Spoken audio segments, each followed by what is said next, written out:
welcome. For all the joy it'll bring you.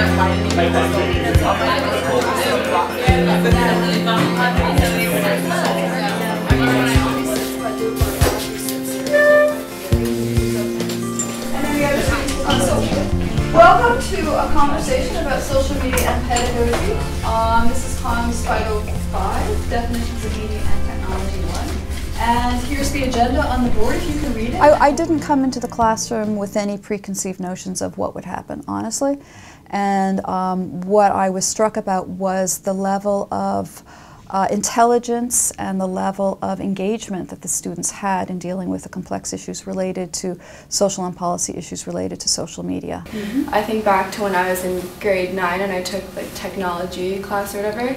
We learned about copywriting issues and things, but we never learned about online privacy or safety or any of that sort of thing. And I think there could have been a real opportunity there to include it in a class like that. Seen it all happen, and so the generations below us haven't, so they assume it's always been there. So I think speaking to a way to teach them about their own privacy and what's going on is to teach them the evolution of technology and the technological revolution.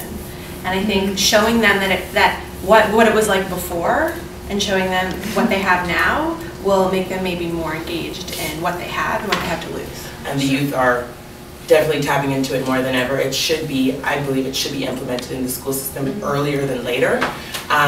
You know, you have classes like home ec.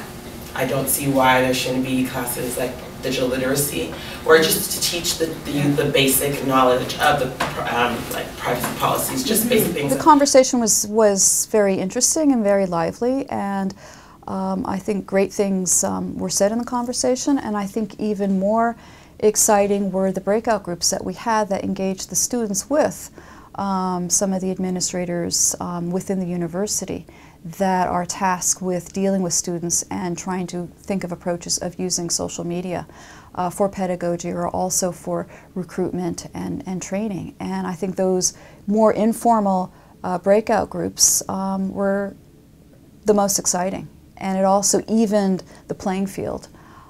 So that everybody had a stake in discussing and debating the issues. I have to do a count of how many people are here so we can get sort of equitably distributed groups. So I kind of want to break out in groups that we could sort of think about how you might develop policies or guidelines or educational toolkits for issues of digital literacy or copyright, which we didn't even touch upon, or privacy, or the use of social media in the post-secondary context, and or a group or two that could speculate about what the classroom of the future will look like in 2020, which is only 8 years ago. One is having clear expectations. So having a course outline, explain the expectations for this use of technology in class. Sometimes these technologies are sort of forced onto certain teachers who don't even necessarily know how to use it themselves. So there are never really clear guidelines to begin with. They won't publish stuff because it's not a safe space. So basically, it doesn't need to be a walled garden, but it kind of needs to be a safe space. University Communications is working on developing kind of a playbook of how behavior should be and how to approach social media and what the expectations are.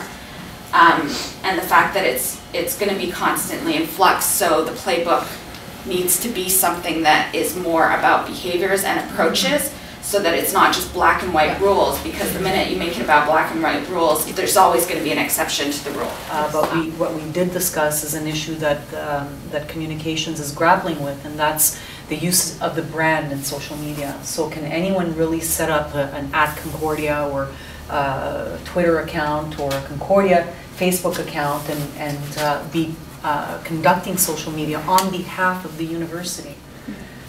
And really, what does that mean? Because that's a huge responsibility. And we were sort of saying that similarly to how we now interpret the legal system, it isn't so much about getting the specifics as it is about living or enforcing the spirit of the law. So we have guidelines for moral behavior, for legal behavior, for social behavior. So if we can find a way to put in place a structure that mediates our digital lives in a similar way through a value system, it'll be easier to keep up with the ever-changing sort of landscape.